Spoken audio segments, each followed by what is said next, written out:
The person that you have to spend the most time talking to in your life is yourself. Try not to lose their respect. My question was always, could I become committed to the process of what I was doing without being emotionally attached to the results of what I was doing? In other words, if I didn't get what I thought I was going to get, can I still show up and be just as dedicated, just as committed, and just as on fire as I was at day one? Right? Because everybody knows how to respond when they get what they're supposed to get and things go the way it's supposed to go.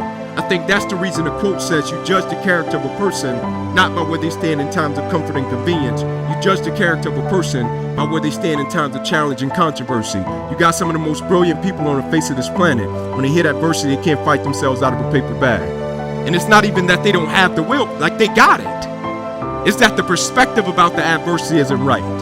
And I firmly believe perspective drives performance every day of the week. How an individual view what they do will always affect how they do what they do. People think that you should be weak and you should be docile and then you should be a pacifist. He goes, no, you should be a monster. He said you should be a monster, you should be ruthlessly ambitious and then learn how to control it. And it's that old expression, it's better to be a warrior in a garden than a gardener in a war. I'm not superhuman, I'm definitely not Superman. So when I talk to you all, understand these are the things that I had to tell myself. So, you know, a lot of people come up here and start talking to you and they think they have all the damn answers and shit and they kind of talk down on people. No. I know exactly what it feels like to be lost, to want to quit every day of your life. And that's kind of what created me. So on my bad days, that's where all this taking souls and shit comes from. So on my bad days, I had to imagine a false reality. So for me, for instance, I was 300 pounds. A lot of you guys know my backstory. And a black kid, I was the only 36th African-American Navy SEAL in over 80 years. So think about this though. Think about how I wanted to quit. I was afraid of the water. My favorite meal was chocolate milkshakes with chocolate donuts. I didn't run, and I was afraid of the water, and I was 300 pounds. And I have a pipe dream of going to go be a Navy SEAL. Yeah, exactly. You should be laughing.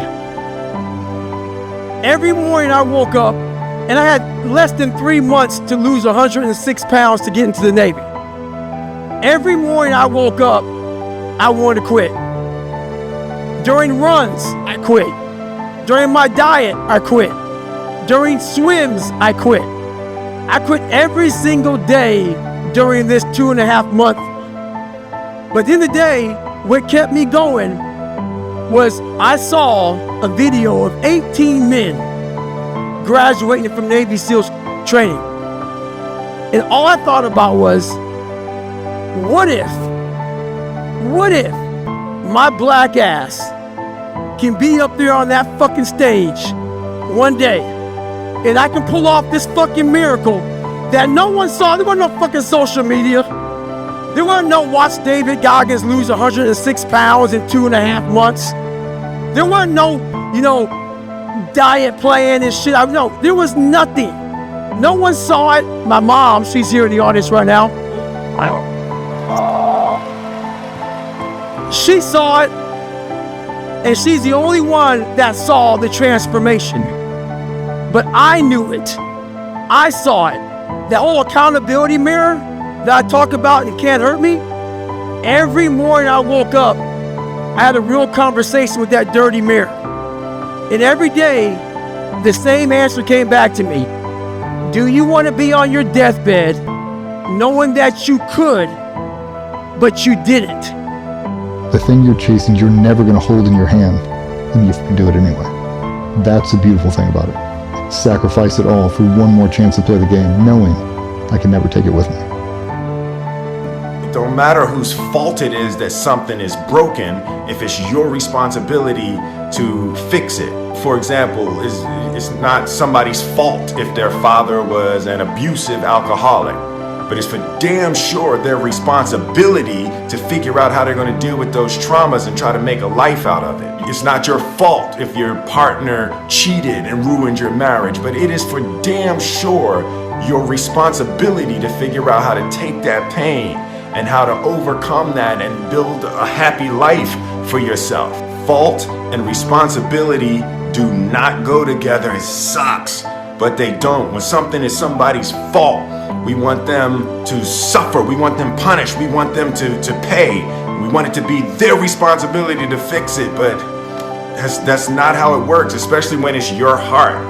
Your heart, your life, your happiness is your responsibility and your responsibility alone. As long as we're pointing the finger and stuck in whose fault something is, we're jammed and trapped into victim mode. When you're in victim mode, you are stuck in suffering. The road to power is in taking responsibility.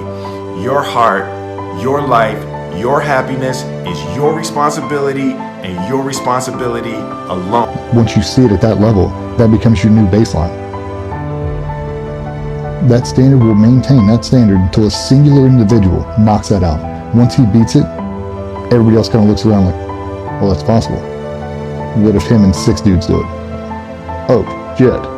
Now they've all adopted the same mindset, same work ethic, same output. That's why they live on forever. Most people never discover what they're actually capable of doing, so they don't really go very hard.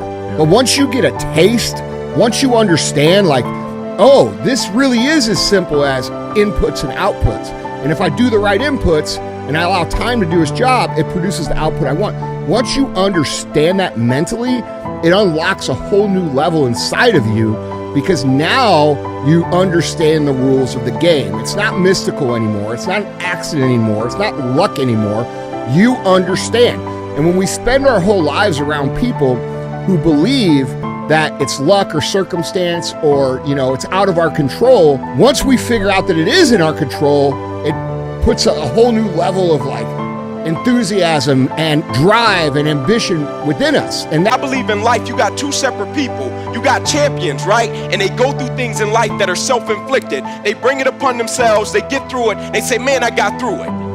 And then you got warriors, right? They walk outside, the wind hits them, knocks them down, they pick up their stuff, they adjust and they get moving and they deal with the adversity that they didn't expect. They set their perspective right and they figure out a way to embrace it and add value to every environment that they go into and every person's life that they come in contact with. When adversity or rain comes, I'm the guy, I was great before the adversity, but the moment the adversity hit, I never turned back to true form. I don't want to be that person that's great when everything is going all good, but when something goes wrong, they flee and they want nothing to do with it. I want to be that person that's going to show up rain, sleet, or snow, and they're going to give you everything they got. Right? I was working, so one day when the game of football stopped, my arm and my hand was paralyzed. My mindset wasn't. My arm and my hand got paralyzed. My drive wasn't. My commitment wasn't. Right? I'm talking concrete commitment. I'm talking a commitment that says, I am going to stay true to what I said I would do long after the mood that I've set it in has left. Right? Because character is not something we inherit. Character is something we got to wake up every single day. We got to fight and we got to build it. Right? In the midst of adversity, in the midst of challenges, in the midst of successes, in the midst of failures, we got to get up every single day. We got to fight for peace. Right? We got to fight for happiness. We got to fight for joy. Like I told a guy, I said, you think life just going to make it, give you happiness on a platter and say, I heard you wanted to be happy. Here you go, FedEx package overnight. No. We got to get up. We got to fight for that. Right? We got to fight for joy. We got to fight for peace. Right? The worst thing in the world is when you see somebody that's amazing, like talented, skill set out of this world, and they don't have any passion. Life is robbed them. Right? They're a walking zombie. But it's like, oh, do you want to do this or not? Which is what I think a lot of it boils down to. Do you actually want to do this or not? Do you actually want to do this or not? Because if you actually want to do it, what's going to stop you? Nothing. And if you don't really want to do it, what's going to stop you? Just about anything that comes up. Just about any obstacle that gets in your way becomes an excuse. It becomes a reason. It becomes a rationale for not proceeding down that path. And this is interesting too. When you talk to people that went to SEAL training that didn't make it, most of the time it's some reason. There's a medical reason. There's a family problem. There's very few people that look at you and say, oh, I quit because it sucked. Which is what happens to the vast majority of people. The vast majority of people that don't make it through SEAL training, and by this I mean 80, 90% of the people that don't make it through SEAL training, they didn't make it through because they quit. Then there's a small percentage that had a medical problem, and then there's a small percentage that got performance dropped, meaning they couldn't perform the runs, the swims, the technical aspects of the job, and they failed, and they get dropped. But the vast majority of people, they quit, but they don't usually say that. And even in their mind, they probably don't believe it. They probably believe, well, you know, it was my leg, and once my leg was hurting, I knew I was gonna have a hard time on the runs, so I wasn't gonna be able to make the runs. That's why I quit. But it wasn't really quitting, it was because of my leg.